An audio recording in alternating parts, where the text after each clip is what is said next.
evening, everyone, and welcome to tonight's installment of the American Sim Racing Club's Advantage Auction. I'm still going to make that mistake. Super Late Model Tour brought to you by Team Goon Squad Broadcasting. I am your host, Gareth McAllister, bringing you the action 1080p 60 frames a second, as long as my very specific Australian internet can manage to do so. We have a well, I wouldn't say very small, but a slightly smaller field than we're used to showing up here tonight as we're getting ready to watch John DeMister go around for the qualifying session. At the moment, we have about, I want to say, 17, 18 drivers making the grid here tonight. So it should be a bit of a hectic one, though, as we are at Langley Speedway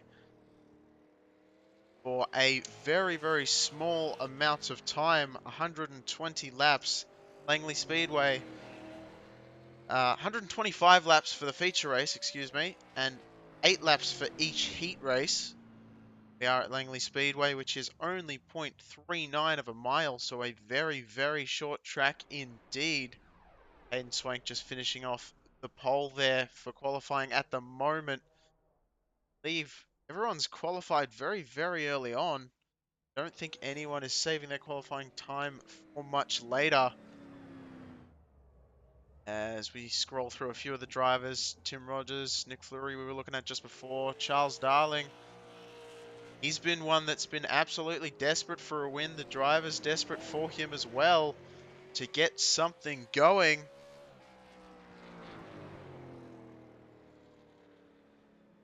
As we are not expecting a pit from any of these cars.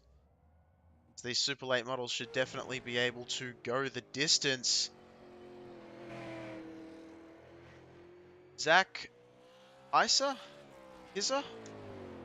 I'm sorry if I'm probably going to pronounce that wrong the entire night, but that is a newcomer I haven't seen beforehand coming into the Super Late Model series, so fantastic to see him out there, and I believe we have someone else who's brand new as well. I believe I saw someone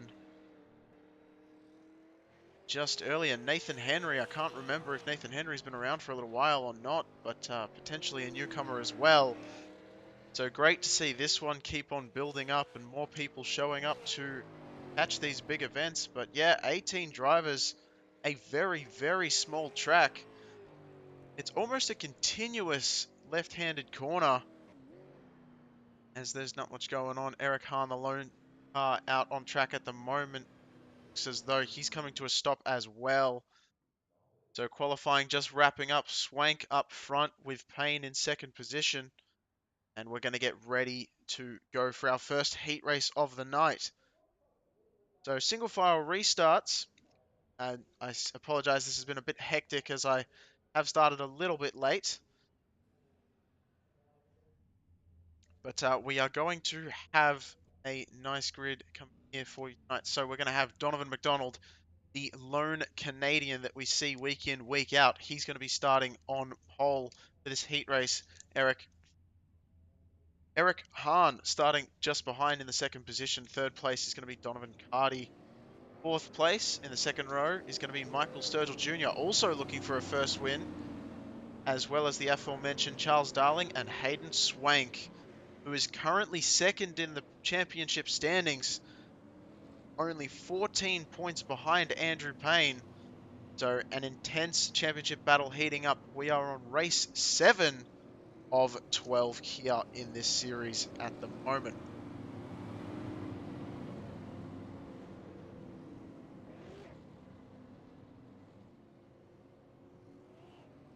So the pace truck's lights are off and we'll be going one more time by. As this track opened in 1950, think about that, 73 years ago. That's a very, very long time ago. 4 degrees of banking in the straights and only 6 in the corners, so not much in the way of being able to help out these drivers as they make their way around these corners, hitting speeds of around about 100 miles an hour.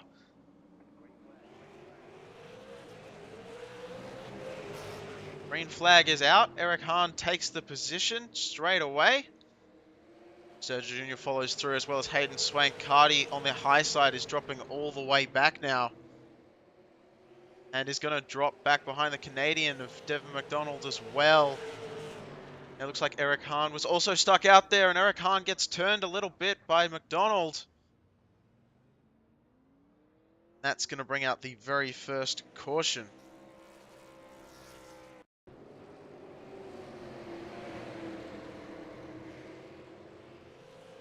So all was nice and clean as they get ready to head into turn one.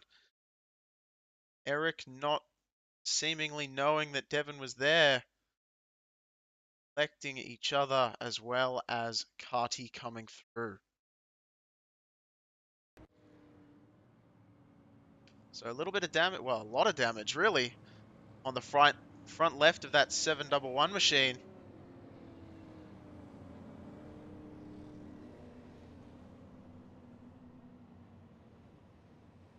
So under caution, we are showing Michael Sturgill Jr. currently in the lead.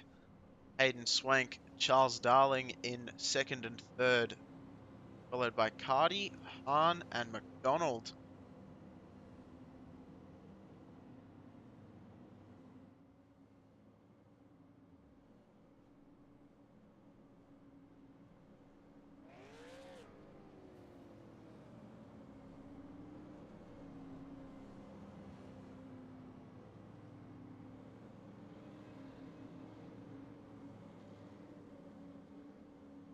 So as we know, our timing software likes to have a little bit of a fit when it comes to this series, as this series has a lot of heats as well as a very quick race, and they do not count their cautions as towards the amount of laps that the drivers do. Good for the drivers. A little bit difficult on the software. It'll work it out as Sturgill Jr. gets a big jump right behind him. Hayden Swank gave him a bit of a shove coming into turn one. Charles Darling is sitting in third at the moment. Donovan Carty not too far behind, as Darling makes a huge run on Hayden Swank, almost catches up entirely. A little bit of a battle a little bit further back as Hahn and McDonald are very close together as well.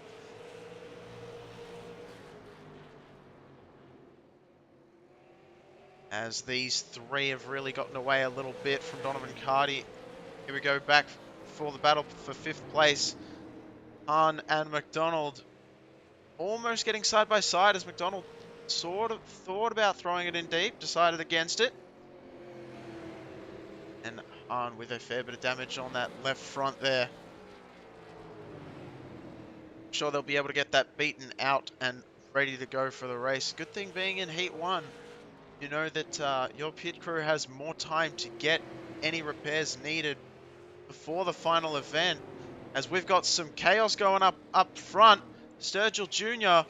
is been left to dry as Hayden Swank has gone underneath, made the move. Charles Darling is following through as well. Hayden Swank gets up into the first position. Darling follows through. White flag is out. Barney is waving, getting his paycheck. His right arm must be sore from the amount of waving the flag he's going to be having to do tonight, as Hayden Swank is going to take the lead on this heat race. Darling, Sturgill Jr. follows through. Carty, Hahn, and McDonald finishes the top six, or all six cars, I should say, for heat race number one. Get ready for heat race number two. John DeMister is going to be starting up front. Zach Rush is going to be starting on the second position. Nathan Henry in third position. John Kane starting in fourth. Nick Fleury starting in fifth. And Andrew Payne bringing home the Payne train in the sixth position. We're going to have our usual reshuffle of the field as DeMister looks like he's dropped a little bit further back, so he's going to be starting for the back of this pack, as there are penalties from previous races and also some interesting formats that the drivers use, or excuse me, that Tanner Tallarico uses, our race control for this evening and every week. to adjust people into their positions that they rightfully deserve to be in, whether it be due to penalties or whether it be due to just the simple fact of the way of how they've organized this championship. Heat race is always a crazy mix-up. Definitely something that I struggle to work my head around, and I'm sure everyone else watching at home as well. As always, thank you for tuning in, supporting your broadcaster as well as the drivers. Get ready to go underway at Langley Speedway once again. Oh, and that's a crazy start for Zach Rush. Oh, and it just gets worse and worse, but somehow keeps it underneath him. No caution. We're going to keep going. Fleury and Henry side by side. Henry falls back behind Fleury. Henry, I believe, one of the drivers that's brand new. Kane has made his way back up into third. Somewhere where you expected him to be. John Kane has also been affected. I believe every driver was affected by the start there. Zach Rush looks like he's coming down pit road to get some repairs done. So he'll have to get it back up and running for this feature race, as Andrew Payne sets the fastest lap in this particular heat of 15.66. Only 15 seconds a lap just shows you how small of a track this really is. The smallest, tightest, toughest track we will go to in the entire series this season. Payne setting a fastest lap again of 15.62. Just keeps on going with it, as Fleury, Henry, and Payne have really gapped the field just behind them. You can see John Kane in the background, John DeMister lagging behind a little bit, and Zach Rush with that early incident being behind the pit wall. But it is all action up front, as Fleury is one of those drivers that is absolutely calm under pressure. One of the best drivers I've seen for dealing with pressure in the entirety of the simulator. As Nathan Henry fires back with Andrew Payne just behind him. He's now set the fastest lap of this race at a 15.61, so very, very minute.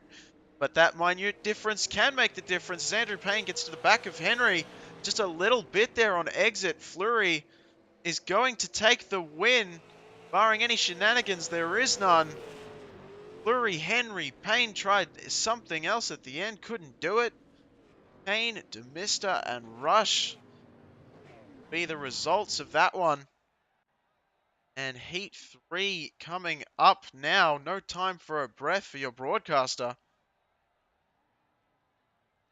as Heat 3 is going to go underway as well. Dante Hewer starting on pole.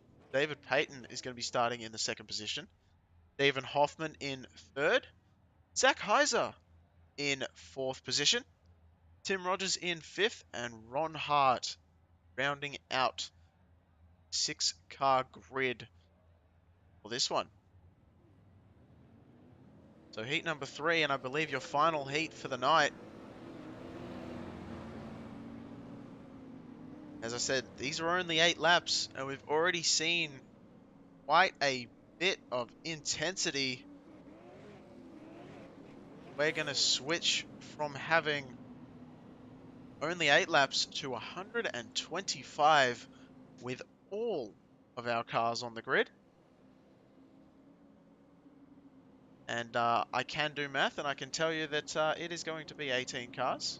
This is our final heat, which I believe it is, because 6, 12, and 18. Look at me remembering my timetables from when I was like 10. Anyway, we'll get ready to go for this one.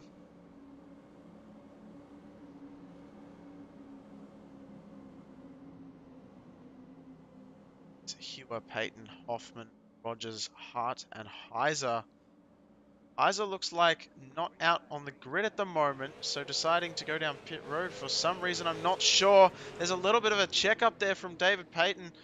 Not sure what was going on there. Spun the tires a little bit on the restart, it looked like. So the start of the race is going to be all Dante Hewer at the moment. Stephen Hoffman sporting a new paint job just behind. Nice silver numbers too as well. That looks quite good. As Tim Rogers goes a little bit wide, Ron Hart has the door open, is going to take advantage. Ron Hart makes his way up there into third position. Stephen Hoffman now working underneath Hewer. Hewer set the fastest lap for this one, and then immediately Ron Hart took it away. As Hewer's going to be stuck on that high side. No banking to help out whatsoever. Hoffman's going to take it away. Ron Hart is going to be side by side, almost a bump of the doors. And Ron Hart is going to take that spot. Hewer still stuck up there and gets into Tim Rogers. Hewer just avoids getting sent into the nether realm of iRacing's randomness. Right there as the left tire's dipped into absolutely nothing. Cue that one back up. Looks like it's already unfolded just as we were about to grab it.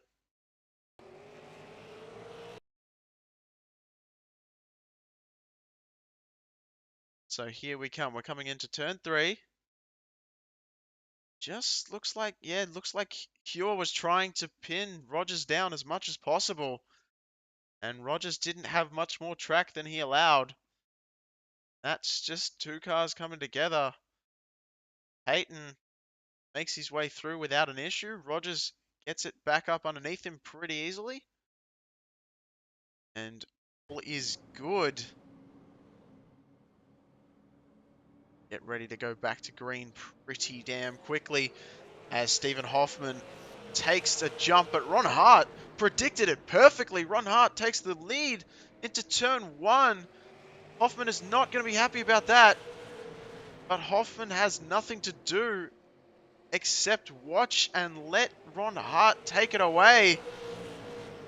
As Hart passes Hoffman, that was a move that I did not expect to see at any point, and we have been proven entirely wrong as Ron Hart certainly getting it done and knows how to. That is our last week's winner after all. And starting to pull a tiny bit of a gap to Stephen Hoffman in second, who is currently, well, just about to be under fire by Tim Rogers, opens the gap a little bit. Peyton waiting in the wings as well.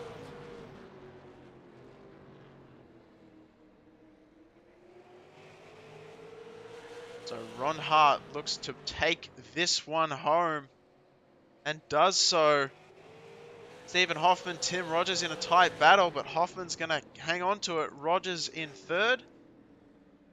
Peyton in fourth. Hewer in fifth. And Zach Heiser is going to be the final driver taking home that sixth place spot.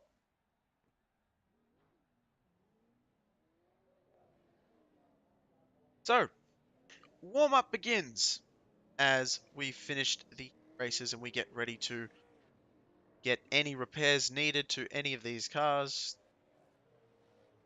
Get the drivers settled down a bit, just calm the nerves a bit, and get back into the absolute go of it after that. Zen in chat asking if these are late models. Sorry if I got to you a little bit late, my friend. Yes, these are super late models.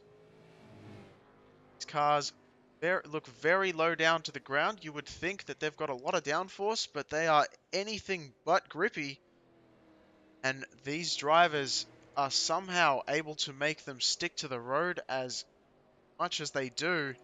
It's almost baffling.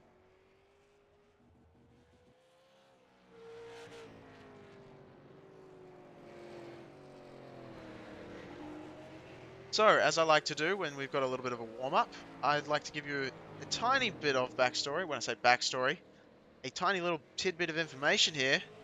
Langley Speedway, in November of 1970, held the last NASCAR Grand National Series race before it changed naming rights to become Winston Cup. Now, this series obviously ended up becoming the NASCAR Cup Series that we all know today and love.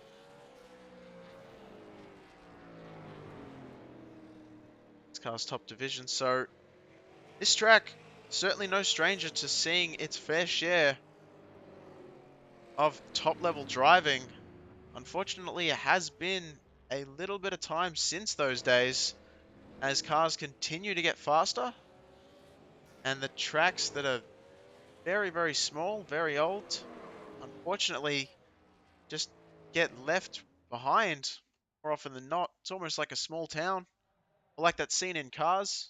You guys are familiar with that really sad scene, original Pixar Cars movie, when they're talking about the small town Radiator Springs and it just gets left behind with the interstate. Quite touching, sad moment. Anyway, we will get ready. So Hayden Swank is going to be your leader starting on pole. Nick Fleury alongside in the front row. Ron Hart in the second row. Charles Darling alongside him as well, looking for his first win of the season. Nathan Henry, I believe one of our newcomers, one of our two newcomers tonight, is going to be in fifth position. Starting alongside him, Stephen Hoffman, no stranger to pressure, is going to be in the third row. Michael Sturgill Jr. and Andrew Payne are going to be in the fourth row. Tim Rogers, Donovan Cardy are going to be in your fifth row. John Kane and David Payton are going to be your sixth row. Cycling on back, Eric Hahn and John DeMister in your seventh row. Dante Hewer and Devin McDonald, the lone Canadian, going to be in your eighth row. Zach Rush and Zach Heiser, the battle of the Zacks at the back. Wow, Zach at the back, that really rhymes quite well. So they're going to be starting in your ninth row, 17th and 18th positions.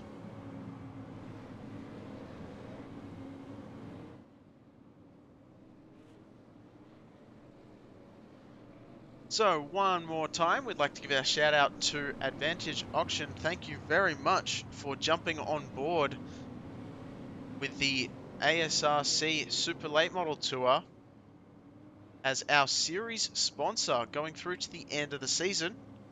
Very much appreciative of them. Check them out, www.advantage-auctions.com.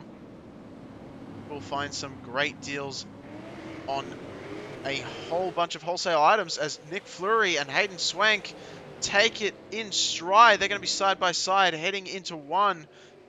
Quite a far way ahead of Charles Darling, who's taken over third spot at the moment. Nathan Henry has also found his way into fourth as they go single file at the front now. Going a little bit further back, Stephen Hoffman is going to be side by side with Rogers. That works itself out. Andrew Payne side by side with John Kane. And a yellow flag has come out, showing the Zacks may have been involved in something.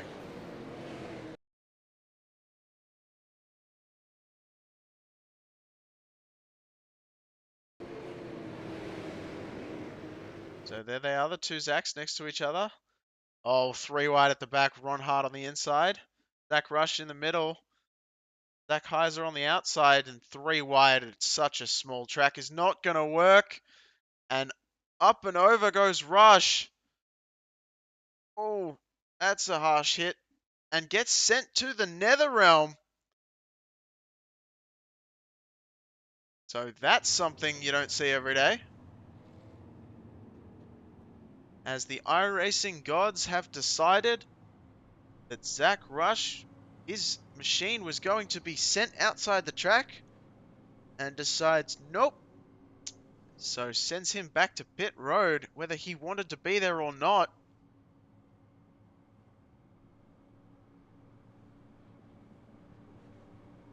So we're going to get prepped for another restart here in a moment. Going to have Hayden Swank sitting on the pole at the moment, so still in first position. Nick Fleury, Charles Darling, second and third. Nathan Henry and Michael Sturgill Jr. Talking to the drivers at the top of the show. Unanimous, Sturgill Jr. and Charles Darling, two drivers that really have been said that they certainly deserve their wins, and they're going to have them coming towards them fairly soon.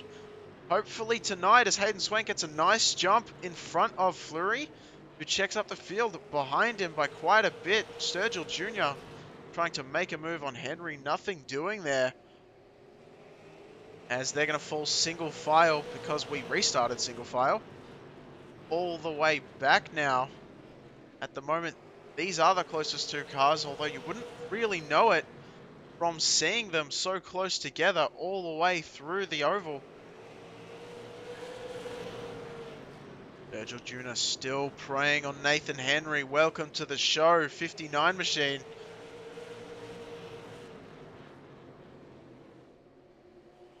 As almost a little love tap in the center of the corner.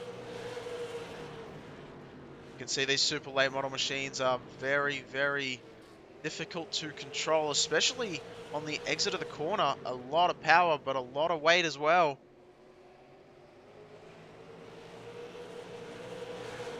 As we've got a little bit of a battle slightly further back. That's going to be Donovan Carty going around Eric Hahn. That's going to be for the 10th spot.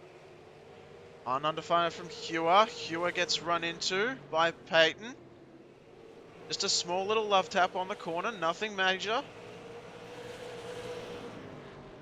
And they work themselves back out, as Eric Hahn is still just in front of Hewer. Hewer getting a much better entry. Peyton thought about the dive. Hewer said no.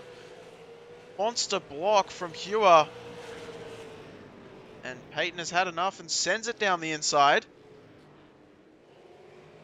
Takes that position, no problem. Ron Hart's going to try and follow through, and does so. Oh, Hewer comes down in front of Heiser. They connect. McDonald also got slightly involved in that one, just with a little bit of a tap. And we were there to witness it firsthand.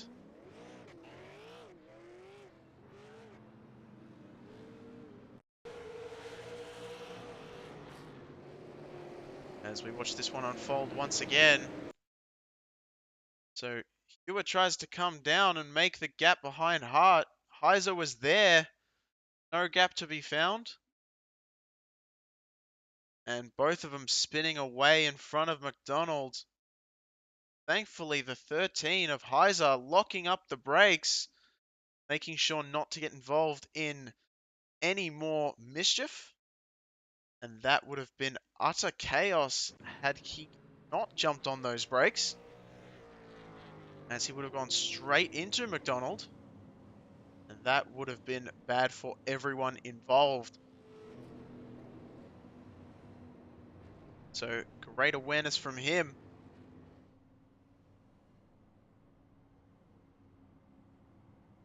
As the front of the grid not changed at all. Lap 10 of 125. Swank, Fleury, Darling, Henry, and Sturgill Jr.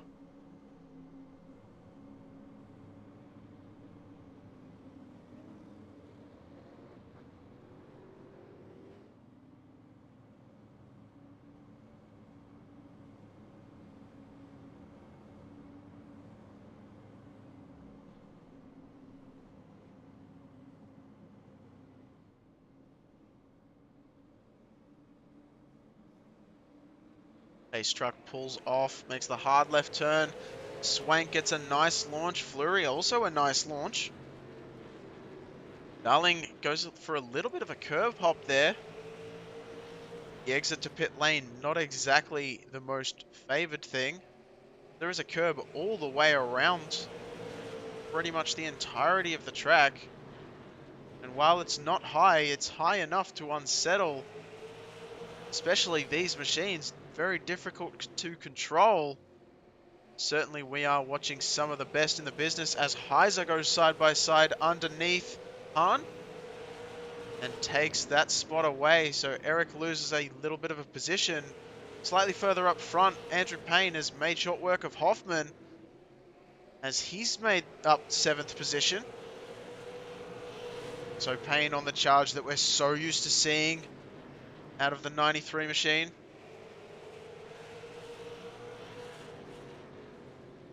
This series producing different winners all the time. 6 for 6.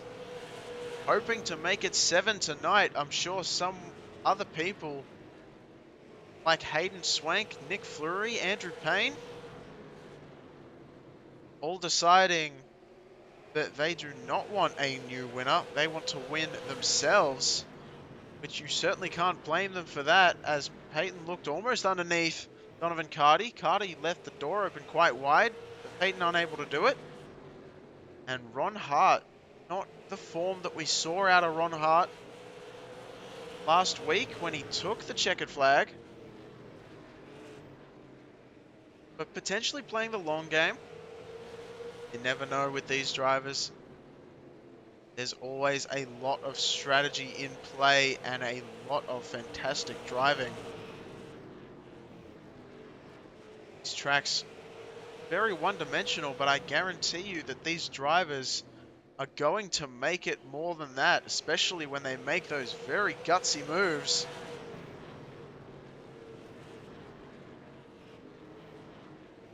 As Sturgill Jr. looking to the inside of Henry. Not quite able to do it though. Henry, a little bit too solid. Speaking of, Henry gets loose. Sturgill hits him in the back. A little bit of a checkup from everyone. Thankfully, no real issues apart from Sturgill being stuck up on the high side now. And that is going to severely impact his chances. Going to try and launch himself in between Payne and Rogers. Not able to do so. We're losing another spot and dropping fast. As there's a tiny bit of a gap there. Not sure if he's going to be able to fit. Not quite. But might get the good run on the outside of Hoffman. No. Tried to make it work anyway. Goes around and gets, I wanted to say, in the way of everyone. But at the same time, everyone avoided Sturgill. Going to queue that one up very quickly. So I believe just trying to come down. Trying to pinch Hoffman down as much as possible. Hoffman had the left front on the rear quarter panel of Sturgill, and Sturgill got sent around. See Kane there making evasive maneuvers as well as Donovan Carty, and everyone avoiding stationary Sturgill Jr., allowing everyone to go past after having that little bit of a niggle.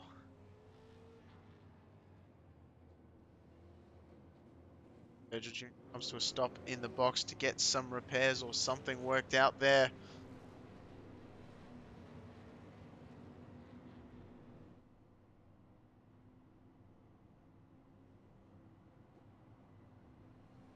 Let us know in the YouTube side of things who you're cheering on, who you'd like to see, and what your opinions are on literally anything.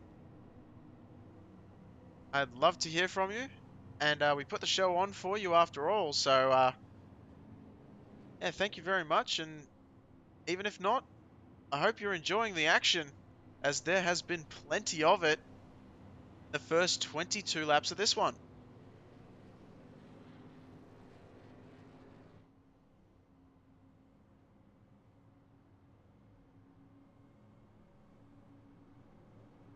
Still up front, Swank, Fleury, Darling, Henry, and Rogers.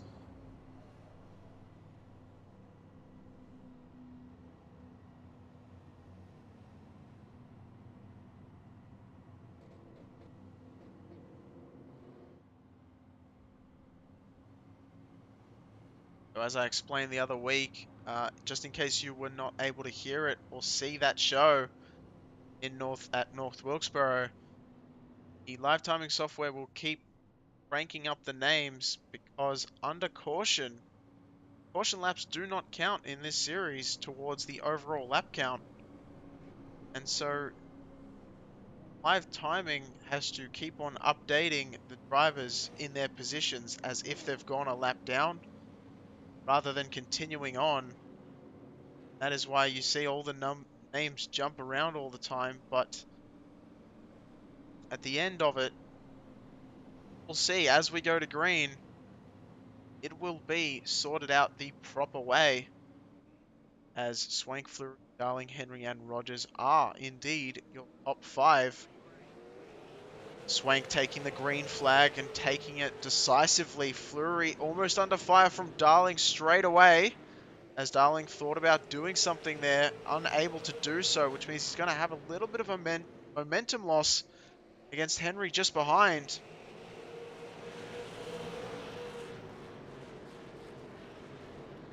The single file restart's probably a very smart idea. When you've got a track that's the entire length of it is less than half a mile, it's probably a smart idea, as Payne makes the big move down on the inside of Rogers. Hoffman tries to follow through as well. Not able to do so. Rogers falls back in line. So Payne up now to the 5th position from starting in the 8th position.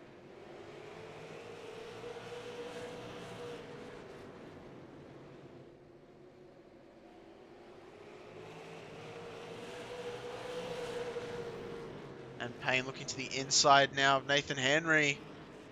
Henry is being welcomed to the Payne train as Payne goes straight through. No worries at all. Tim Rogers follows through as well. And so does Stephen Hoffman. Henry has a gap there and he's going to take it. Smart decision from the 59 machine. As just behind him we've got a battle. John Kane makes a little bit of a bobble. Hardy goes through. Peyton goes through. Hart goes through. Kane going very, very wide. Trying to find a gap. Rush coming out of pit road there. After his very extended stay. On the inside, and John Kane is just being overtaken by Zach Heiser there as well. Heiser, your biggest mover of the race at present moment, up 6 positions. Currently in 12th, started in 18th position. Just a slight bit further up, Henry is being welcomed to the series in a nightmarish way as he has fallen back quite a little ways.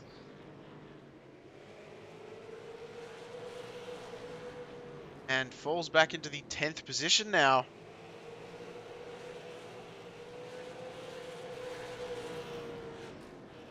Oh, we've got a little bit of a contact there. That's going to be Peyton. That's going to be Cardi.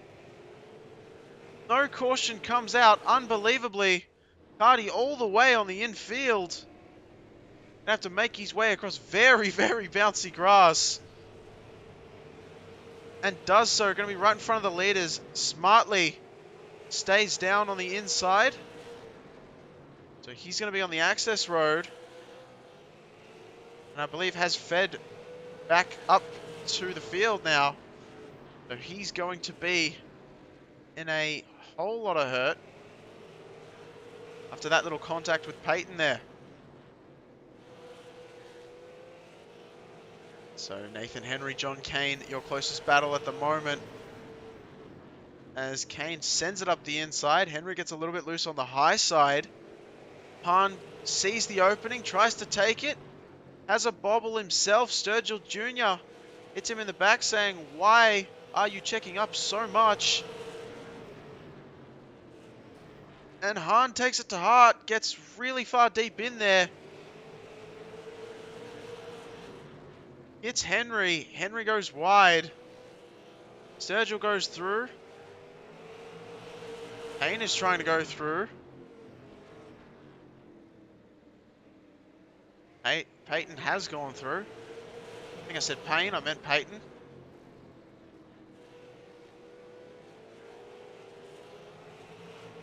This driver's getting very, very close to the limits of the track as we jump back up further up front. Speaking of Andrew Payne, he's going to be fighting right now in the 4th position.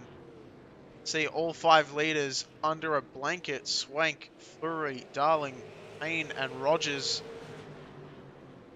Swank and Payne obviously in the championship fight at the moment together. Payne with your championship lead, but only by just a small margin of 14 points over Swank.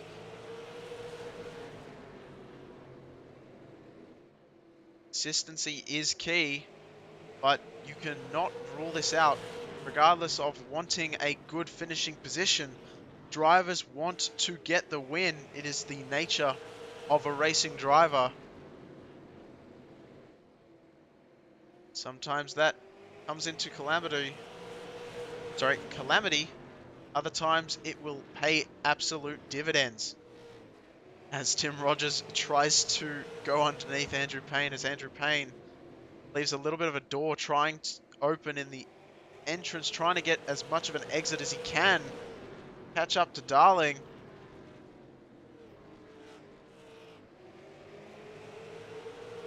Darling setting the most amount of practice laps of all of the drivers here tonight and paying dividends at the moment, up into the 3rd position for Charles Darling.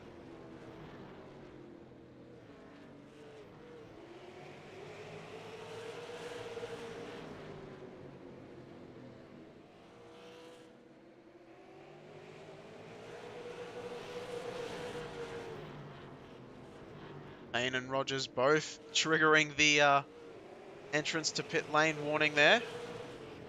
As we've got a little bit of battle going on here. David Payton and John Kane. Payton will make his way up into 11th and now 10th as he goes around Hahn. Hahn cuts down in front of Kane. Looks like that could be interesting. As Kane much faster throughout the corner. But Eric seems to be faster in and out. Sturgill Jr. getting very, very close to the rear bumper there of John Kane. Kane goes wide. Sturgill underneath. 59 underneath him. That's Henry. Sturgill with a lot of problems. Henry goes up into the wall. That is certainly going to bring out the yellow flag.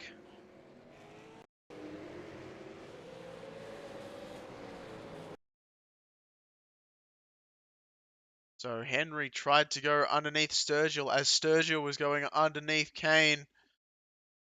Sturgill seemed like he kept it together. We just missed a little bit after this. It seemed okay. Oh, and then they just got together as Sturgill. Yep. Oh boy. 59 gets sent up into the outer wall.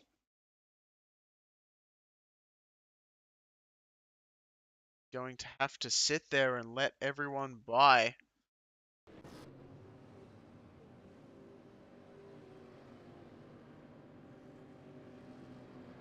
Might take a look at that just one more time.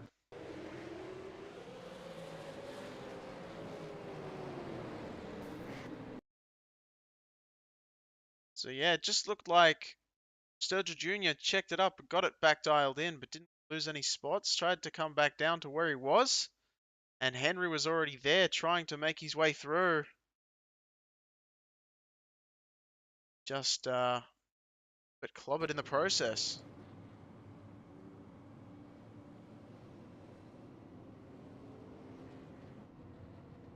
So we get ready to get this one back underway once again.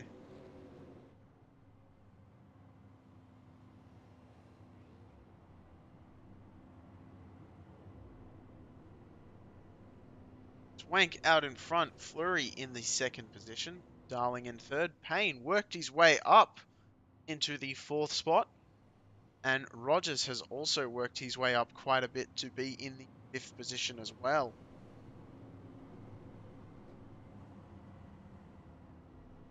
Certainly things are going, I guess, the way we almost expected. When you think about Langley Speedway, how tight this track is, the number of cars we have, this is probably an example as to why we don't see NASCAR Cup Series returning anytime soon. Although, what an event that would be. Just imagine how much horsepower would be around in this tiny little track. Anyway, as I fantasize in my own head about how interesting that would be.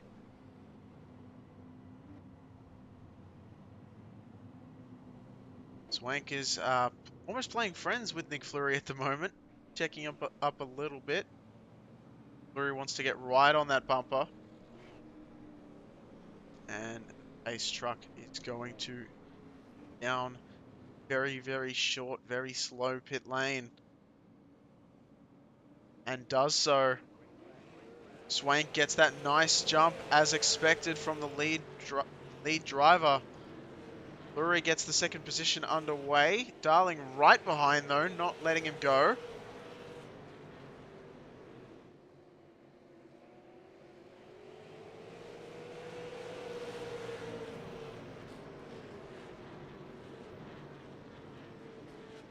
Unfortunately for Darling, he is behind Fleury. Now Fleury, again, one of those drivers, Stephen Hoffman as well, another one, no stranger to dealing with an insurmountable amount of pressure behind them. It's honestly amazing how well they are able to keep their car pointed in the right direction and turn consistent lap times while they are being hunted by some of these drivers behind them, lap after lap after lap. As Andrew Payne, you can see, is desperate to make his way into the top 3. That 93 machine always seems like it's on such a charge.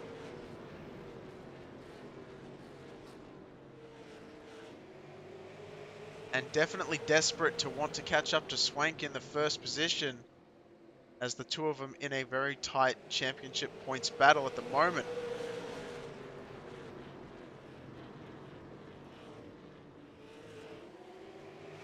Charles Darling using absolutely all of the track.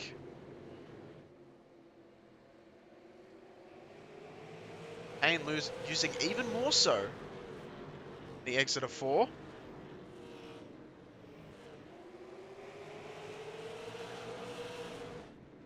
We have a little battle back here. Dante Hewer, the 16th position. Nathan Henry's just gone past. And Henry looking a little bit worse for wear on that left front side after having a little bit of a fight with the wall. As we all know, the wall typically wins when it's fighting a race car. A little bit further up front, we've got a battle shaping up. Stephen Hoffman, Ron Hart. Hart takes the position away. Hoffman able to get back straight away, back in line. So Hart up to 6th, Hoffman into 7th.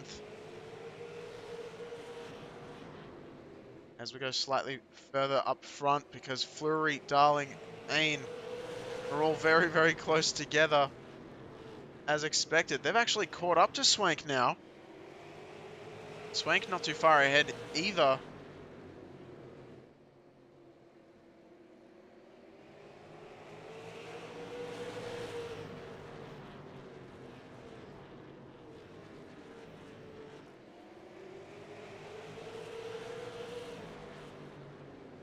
As we're going to take a ride for a couple of laps with Andrew Payne. I will be quiet and let you hear the engine and how crazy this track is.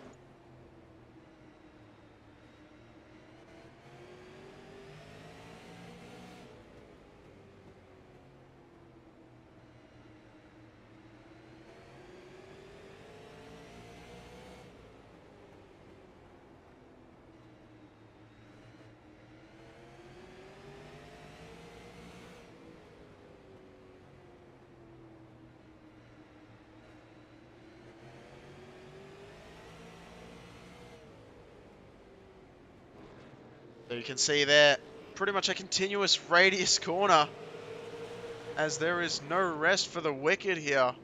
Andrew Payne was under fire from Tim Rogers, as well as trying to get around Darling just in front. Absolutely hectic inside the car. These drivers not getting any rest at all.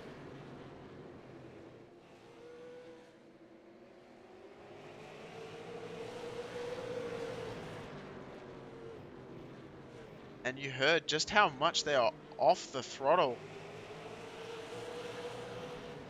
Because you accelerate and then you lift and then you coast and you accelerate. Maybe probably a fair bit of braking, not just lifting.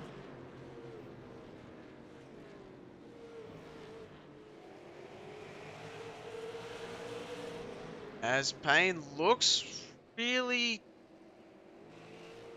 very, very interested to make a move on Darling there. Not able to do so, though. As this is definitely your closest battle on track at the moment.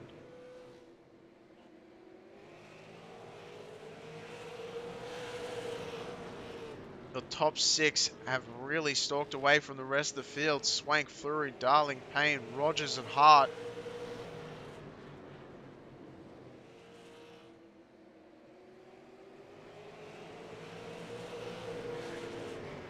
Hardy up on the high side, letting the drivers through. Staying well high. Smart call from him.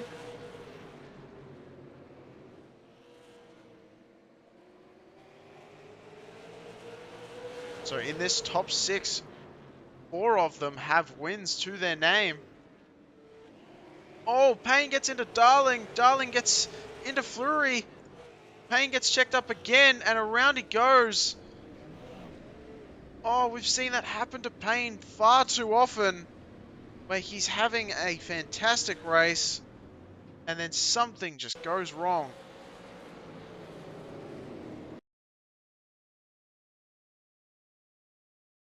See, just a little bit of a checkup, it looks like. As Fleury went a little bit wider than Darling wanted to see, but not wide enough for the car to be there. Darling gets punted by Payne. Payne gets punted by Rogers. And Payne gets sent around, unable to hold it. Darling was able to hold it, so was Rogers. So, once again,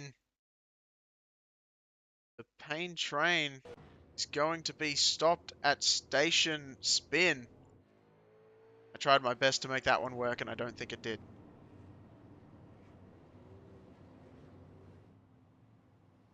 I should have said the Payne train hit a roadblock. That'd work. Or like a stopper, or a change of tracks. Ah, well. Just, you know that thing when you're like thinking of a whole bunch of stuff to say, but you can't think of anything, and then several minutes later, all of a sudden, or the entire day later sometimes, you can just be in the shower and thinking, oh, I should have said this. And yeah, that's essentially what's just happened to me. As Han is not in the lead at the moment. That is our timing software having its little bit of a fit, but we have Swank up in front at the moment. Fleury, Darling, Rogers, and Hart are going to be your top 5. See Han there going down the order.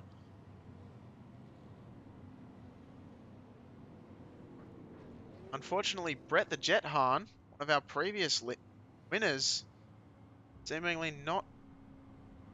Oh yeah, that is Brett Han. So Brett Han did make it out. Just had an unfortunate race. I'm thinking of the other Han. Got 2 Hans in here.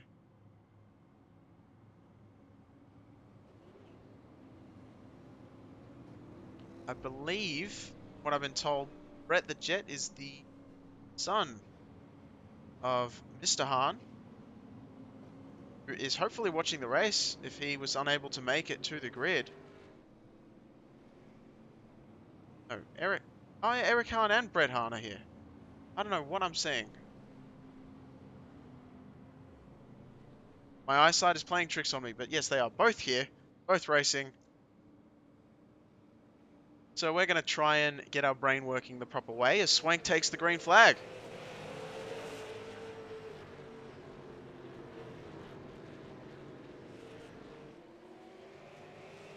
Swank getting the absolute biggest of restart jumps that we've seen so far in the entire night.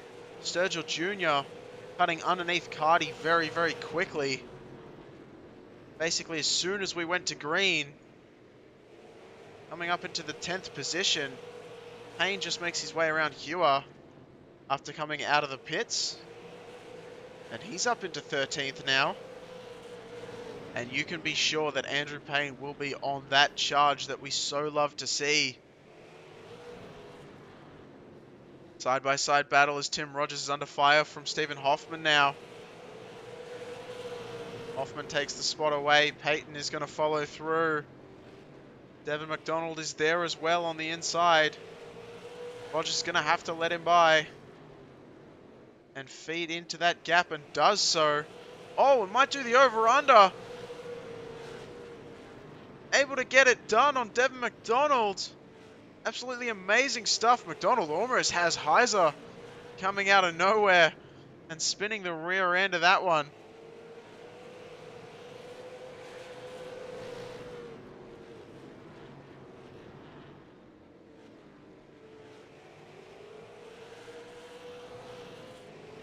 As there is a mess going back here. Heiser had a little bit of a bobble, a little bit of an issue, it looked like.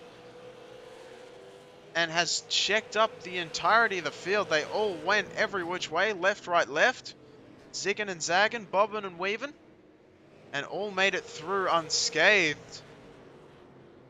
Big winners in that was Sturgill Jr., but I'm not sure he's going to be thinking that right now, as he's just been passed by Cardi and Payne.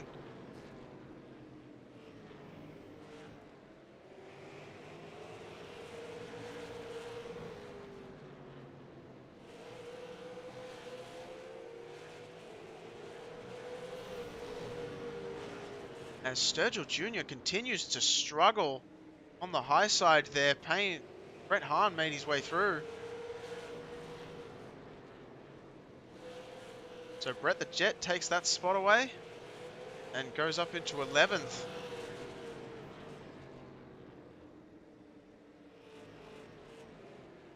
As just a bit further back, it looked like John Kane was going to make something against Heiser.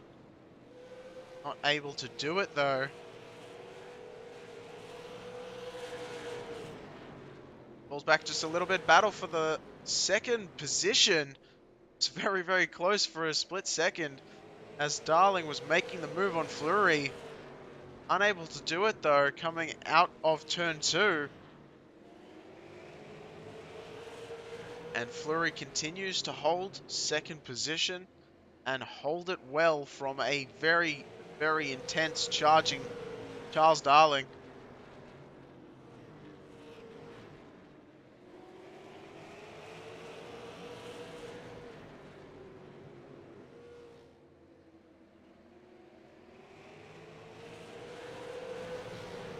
So 85 laps completed. 85 laps completed next time by. Oh, Darling gets into the back of Fleury. Had to check up not to spin him. Ron Hart thought about taking advantage, decided against it. Probably a smarter move.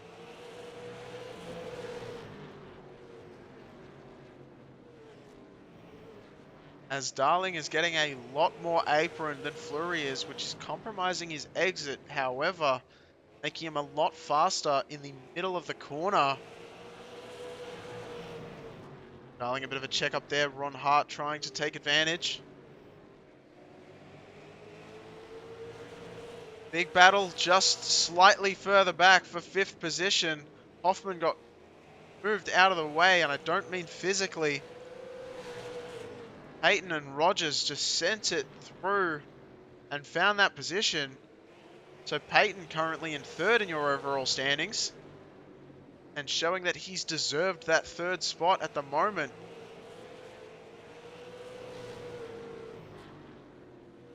As Fleury has got Darling underneath. Not there though. Once again, Ron Hart makes the dive. Nothing doing, as Darling saw it coming and went well wide to go as deep as he could into the corner, not to lose the spot. Kept it underneath him. Tries again instantly on Fleury. This is heating up very closely for the 2nd position. Swank is seeing this in his rear view and loving it. Cardi on the high side, letting everyone go by. That's to Mr. Sorry. On to Mr. in the 2. Cardi is in the 3. Very similar paint schemes.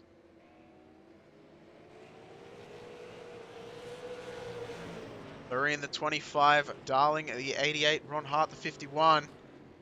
They are all fighting incredibly hard for this position.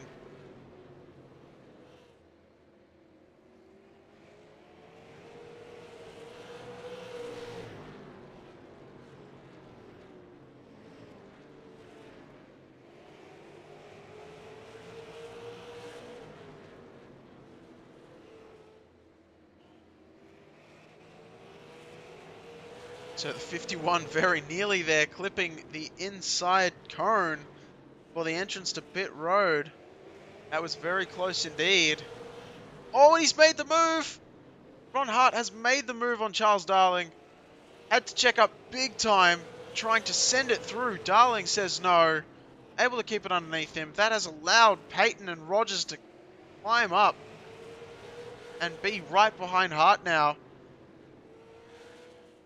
Hart getting very impatient at seeing the rear bumper of Charles Darling's 88 machine over and over and over again.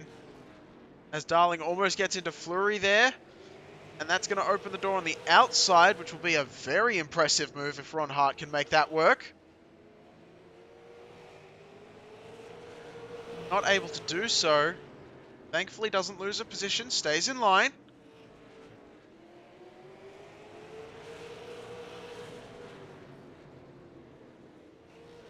This is still for second position. Slightly further back, Andrew Payne is making his way through the field as we expected, up to 8th position now.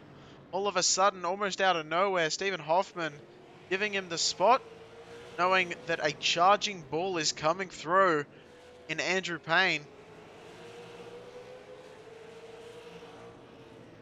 As we go back up to the battle ahead, Fleury had Darling right underneath the quarter panel. Darling doing just enough not to get into Fleury, not to cause any havoc, but trying desperately to make something happen as Swank has checked out and has been able to do so due to the fierce battling going on behind him. A caution will throw a huge spanner in the works at this point, but we don't see any coming out at the moment as Darling gets it almost done. That's a very, very strong move. Still on the inside of Fleury. Oh, there's a little bit of bumping and grinding. Nothing bad. Just a couple of beaten panels, and Fleury has to give it up as he continues to be held on the high side. Ron Hart is going to very much love taking advantage of that. Hart moves up into third. Fleury still stuck up there. Manages to come down. Doesn't lose too much. Only 2 spots. Probably the best situation he could have had. Cycling it all the way back to 14th and 13th. Isa and Kane very close together.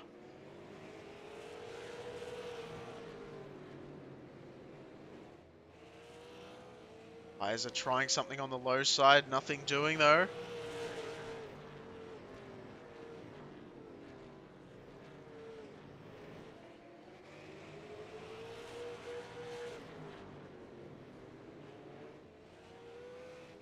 As we go back up front a little bit because we've got this 3-car battle developing once again behind Fleury. Peyton underneath Fleury, not quite able to do it. Rogers and Hahn. Brett the Jet has certainly made his name worth as he's made his way up 13 positions. 14 now as he goes underneath Tim Rogers. A very decisive move. 71 machine. Always a thrill watching him do his thing. And a great one to talk to. Another past winner here. Same as Peyton and Fleury, both drivers ahead of him. Ron Hart, Charles Darling, the only one at the moment in the top 6 that has not got himself a victory here tonight. Or in this season, I should say. As the Jet sends it underneath Peyton. Able to get alongside, that's all you need. Not able to actually do it though. Peyton standing strong on that high side. That's Demista still up there with a few issues. Still, you can see that body damage. Letting the faster cars go by. Very respectful.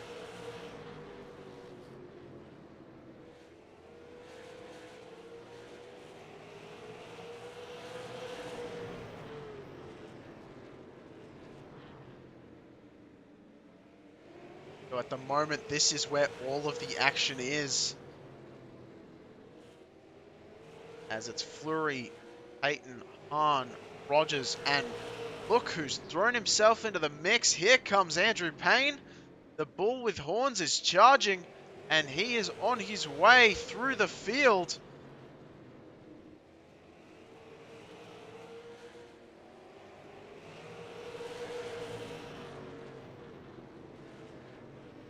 Roger's going way too high. Don't want to do that when Payne is lurking, because Payne will take the spot away. As the Jet tries to make his way underneath Peyton. Not able to do so. Peyton's still trying to work on Fleury as well. Got 11 laps to go. This is coming down to the wire for this big group just here. Fighting for that 4th spot. Payne trying to absolutely limit the amount of room that is given to Swank. If Swank wins this, catching up to Payne in the title. Getting very, very close together. The Jet, Brett the Jet Hahn, just in front of him, David Payton and Nick Fleury. This battle continues to intensify. 9 laps to go.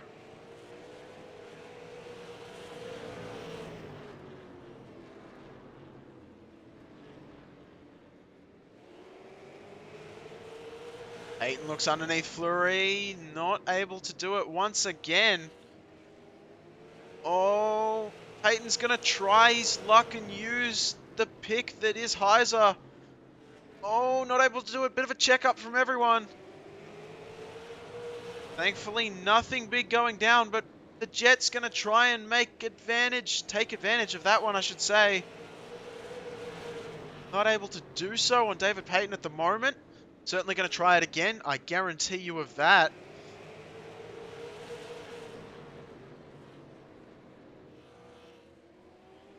As this is by far and away your closest battle. There is nothing close at all to how close these 4 cars are running. I need to find a different word than close to use, but I just can't find it at the moment, as I'm finding too much excitement in these cars right here.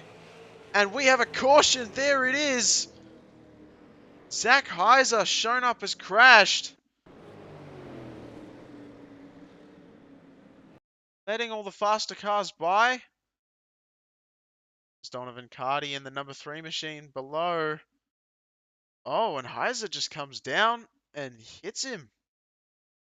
Heiser almost assuming, I would say, that Carty was going to be further down. Oh, and then as I was just about to go back live, that's the reason for the caution right there. As they both get into each other once more. And that is astonishing. Well, you wanted an action-packed finish. You've got an action-packed finish. As we are going to get ready for a 4-lap dash straight to the finish line. Hayden Swank looking to be the first driver to get repeat wins here in the season. Charles Darling looking for his very first win of said season. Ron Hart, your previous race winner, is going to be in 3rd position. Nick Fleury in the 4th spot. No stranger to pressure at all, able to keep his head in it. A winner himself in his own right. And David Payton, another winner and an absolutely loved figure of the game. This, in your top 5 alone, this is going to be one crazy start as the pace truck's lights are out and we get ready to send them off. I'm getting very excited up here in the booth. I'm sure you could hear it. Hayden Swank gets as much of a run as he can. Charles Darling not able to hang on to him. That's going to hurt his position a little bit. Ron Hart trying hard to follow in his footsteps. Fleury falls a little bit of a ways back, having a little bit of an issue of keeping up together with these ones. And David Payton goes round. Brett the Jet, I think, was the cause of that one. We have to get these replays dialed up very quickly as the caution laps are so quick. And yeah, Brett the Jet Hahn trying to make the moves. Looked almost like a slight bit of net code potentially was involved in the initial impact. Was their second hit? Oh, I'm not quite sure, as that could have been both. Tim Rogers gets involved in that one. Payne's coming through, able to avoid it, but also gets tagged by Hoffman. Thankfully keeps it straight. And that is going to be that. So Peyton definitely not happy to see that one happen the way it did. It's getting intense. It's getting close to the end. These kind of moves are going to happen, whether you want them to or not. Brett the Jet Hahn was trying to get as many spots as he can, and unfortunately, potentially a little bit of discrepancy between the two internets getting involved in that one. And if not, just very, very tough, tight quarter racing, as we've got 2 laps to go. This is going to be, I said last time, it's going to be a dash to the finish. Can't get much more of a dash than 2 laps to go, unless it's 1 lap to go. But we don't talk about that, because we certainly don't want to see that happen. 3 laps to go, it's back up to. I'm sure when they hit the line, it'll be back to 2. So we get ready for this one. Hayden Swank. Darling tried to predict it and did a pretty good job. Not falling too far behind. Gonna have to try something serious here if he wants to make any progress on Swank. Get his first win. Everyone wants to see it happen. Ron Hart just waiting in the wings. Fleury getting very far down on the apron. That's going to allow Brett the Jet to try and make a move, and does so. Not able to do it though. Tim Rogers checking up Andrew Payne just behind, a little bit further back, as we get ready to call our winners. Aiden Swank is going to be taking the checkered flag, we believe. Yes, he does. Charles Darling and Ron Hart are going to be your top 3. Absolutely incredible. As we almost lose our voice in the excitement of that race.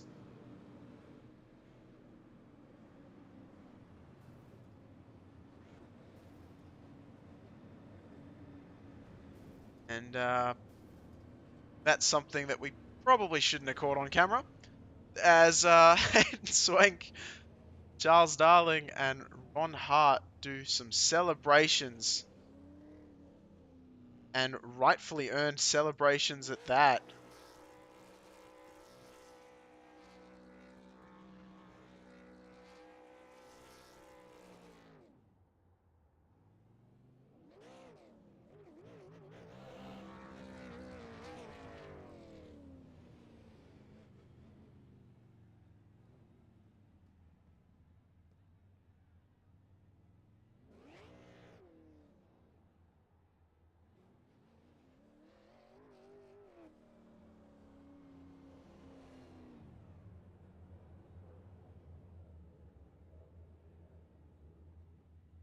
We're going to get ready to get the boys up here in the booth. Ron Hart is going to be up first.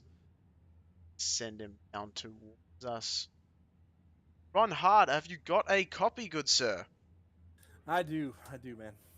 Well, what can I say except for absolute carnage right at the end there? It looked fantastic, and I think everyone wants to hear what was it from your perspective? You made your way through from the back. You were at the front, then you fell to the back, then you made your way back through.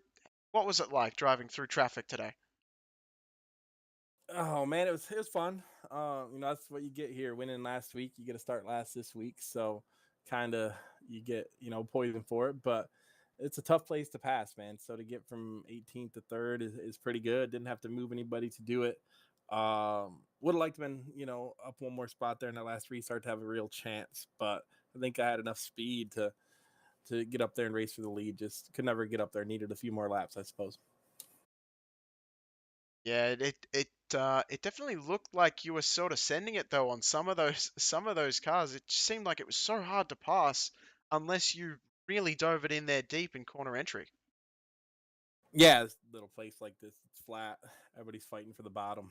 So, to bring it home with no scuffs on it from 18th is pretty good, but just really hard to pass. Like I said, I think speed wise, probably was one of the best cars, but track position just kind of killed us. All right. Well, it's good to talk to you, Ron. Who are you going to give a shout out to for this top three spot here tonight? Definitely a good finish, regardless of whether you won or not. Yeah, it was a fun race. So thanks for Tanner for putting it on. I've never raced this track, never even made a lap at this track before about 15 minutes for the race. So it was cool to learn a new track tonight. So props for Tanner for putting us on here. Thanks to you guys for doing a cool broadcast too. All right. Sounds good, Ron. Thanks for talking to us, and we will see you up here in the booth. I am almost certain of that. Or potentially next week at Five Flags. Do you have, just before you go, do you have any opinions on Five Flags? Do you know that one? Yeah, I mean, good news I don't got to start in the back, but not one of my favorites. I mean, it's a big track, and I prefer little tracks like this. But hopefully, can start up front and have a chance at it. All right, sounds good. We will catch you there in Florida next week. Hey, thanks, man. Right, that was Ron Hart in your third position. Up next, we're going to bring down our good friend, Charles Darling. How are you doing, my friend? I'm doing very good. How are you doing tonight, Gareth?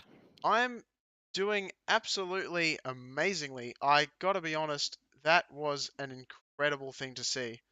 I have seen you race before, but I've never seen you race with so much, I want to say pizzazz, for lack of a better word. Yeah, you seemed absolutely on rails today. Just unfortunate not to bring it home in the top spot. I was telling the guys I will take lucky over good any day because in actuality, I hate this track. Really? Well, I mean, I thought so by the way you were racing. I don't know what it is about this track. I mean, I was telling them the last two races I've had in league, I've done really good on it. I don't know if it's the line, the patience with getting on the throttle a little bit later than what you normally would, but man, I'll tell you what, hats off to the guys, and it was really fun after the season I've had, the up and down roller coasters. Second place is like a win in my book. Well, you know what? We'll take that because we know you've had a little bit of an up and down, and unfortunate not to get a seventh repeat winner. But I guess you win some, you lose some. Some you lose more than others. But I'm sure you're going to get one coming your way soon enough.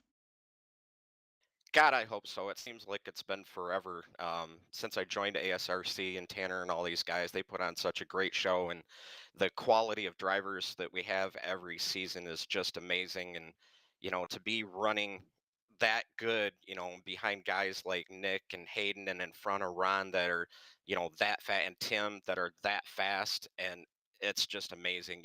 I. I would have liked to have seen Andrew up there. I know we had a little bit of a bobble and then he got spun, but it was a great race overall. I'll take it. I am so happy with the second place finish.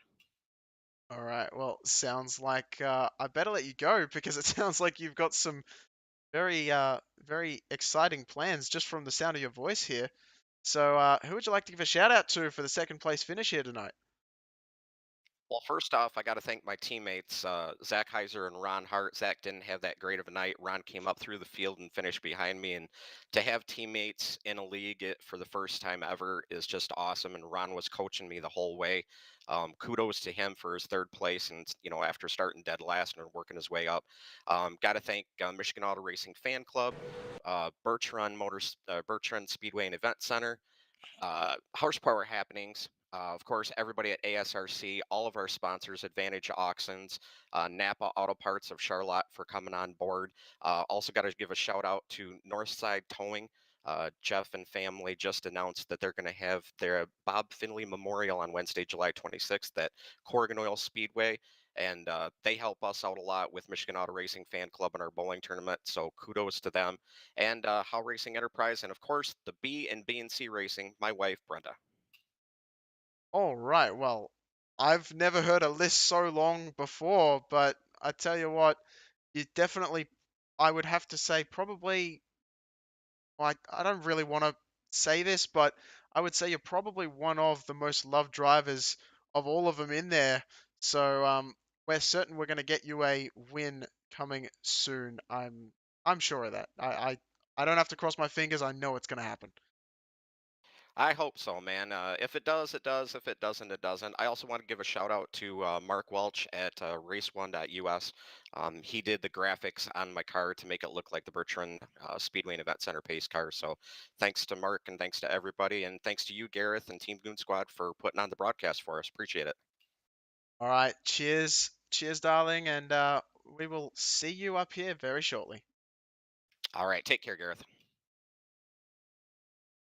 All right. That was Chuck Darling. I say Chuck. I should say Charles Darling. Excuse me. He's got two names. He's got Chuck in the voice, and he's got Charles on the racing screen. So he said he doesn't mind which one he gets called. And I've been sticking with Charles all this time. Don't know why I said Chuck that last time. But regardless, we're going to be bringing in Mr. Swank. We can find him. There he is. Straight up here with us, And Hayden Swank. Sorry to take you from whatever you were talking about, but welcome to the booth, my friend. hey, thank you so much. Glad to be here. So, should I give a warning to all of you guys when I'm about to pull you into the broadcast booth, or should I just drag you like I do? It's fine. Nothing too confidential that I don't mind sharing. All right. Well, we didn't really catch it, so you're lucky there. But yeah. So, how was that race from your perspective? Because it seemed like basically you started up front and you stayed up front, but there was no shortage of pressure from behind most of the race. However. Yeah, going into this race and like looking at the schedule outright, I was dreading coming here. I had the worst race I've ever had in my life here in person. In reality, earlier this year, so I was really not looking forward to it. I hadn't run on this track on the sim since then. But I just took what I learned there and really just saved the tires. That was the key. I knew it was going to be a long race, and whoever saved the tire was going to have the best shot at winning it. So the first 50 or so laps, that was just about saving, and then after that, I just tried to build a lead, but Chuck had saved as well, and he was coming in a hurry, so definitely got lucky to pull that one out. All right. Well, I mean, look, you say lucky, but yeah, you definitely developed a big lead. He did get quite a nice jump on you for the last two laps, though, I must admit. Is being out front such a huge advantage to be able to get that jump off of the start? Is that what potentially can make or break your win, really, at this point? Because the competition is so close at this point in the championship. Yeah, yeah. I mean, the starts are always really really important, but that was a big part of our success. But I think like what's just as important is setting yourself up for those restarts, making sure you have enough rear tires still on the car, and making sure you still have the right front on the car so you can dive it in a little harder than everybody else. That like I definitely messed up that last restart, but the first two corners, I feel like being able to get through those a little bit quicker than usual helped me. All right. Well, I mean, it's I keep on trying to think of things to say, but I'm not finding much apart from congratulations in my brain going on at the moment. But I do have to say, because I didn't mention it beforehand, but I'm going to mention it now. This A lot of these tracks that we're starting to see, we've seen a couple in the last 2 weeks with North Wilkesboro and now at Langley Speedway.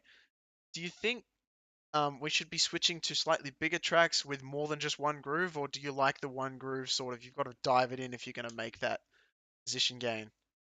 Oh, I love short track racing. Admittedly, I did wish it was a little bit more multi-groove, so that way people were able to pass and maneuver and have a little bit better racing action all through the field. But right now, this is just the hand we're dealt, and I'll just keep playing the chess game and hopefully getting good qualifying runs and setting ourselves up for success. All right, well, I haven't done the calcs as of yet, but I know that you are hunting down Andrew Payne for the championship title coming into this race. You might be in front of him right now.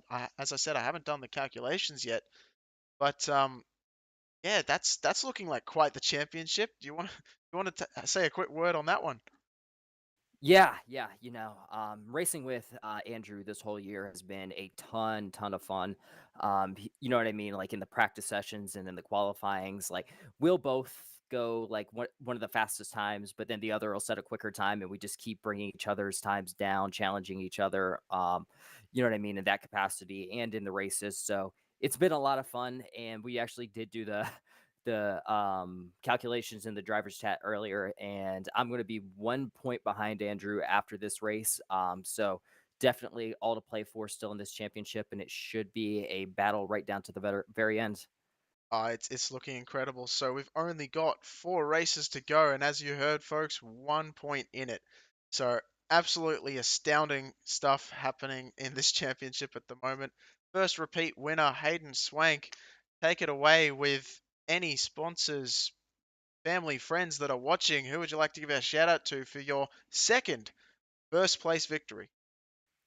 Yeah. As always, huge shout out to Overtime, and General Motors, AC Delco, for always supporting my career. And I want to give a big shout out to the ASRC for always putting on such a phenomenal event. Also, want to thank all the drivers. I mean, tonight was an awesome race. You usually don't have that clean of a race when you go to a short track like this. So definitely thankful to everybody for that. Everybody for helping to put on a fun show tonight. And also huge thanks to Spectrum Internet. Last time I was leading a race, it didn't hang on. So appreciate that not ending our night here. All right, sounds good. And we appreciate the internet too for sticking with us throughout the entire broadcast. Internet obviously the major factor of how we were able to set up these shows. But it's been great to talk to you, Hayden. Have an absolutely astounding celebration, and we look forward to seeing you in the booth in the future. I appreciate it. Thank you so much. All right, that was Hayden Swank bringing it home in the first position. And that was certainly a race for the ages. I think we can all agree on that one. Once again, just like last week, my results tab is not seeming to show up all that well. Hopefully get tower showed. Just a second. There it is. So there is your finishing order on the left of your screen there. You can see just how well or unwell, I guess. Unfortunately, your drivers had a tough time of it, but there it is. Thank you very much for joining me up here in the booth and joining me all season long, potentially, and for the rest of it. Once again, thank you to AdvantageAuctions.com, Team Goon Squad, and American Sim Racing Club, ASRC for short. This has been the Super Late Model Tour, and we will catch you next week for more absolute craziness at Five Flag Speedway in Florida. Good night, everyone.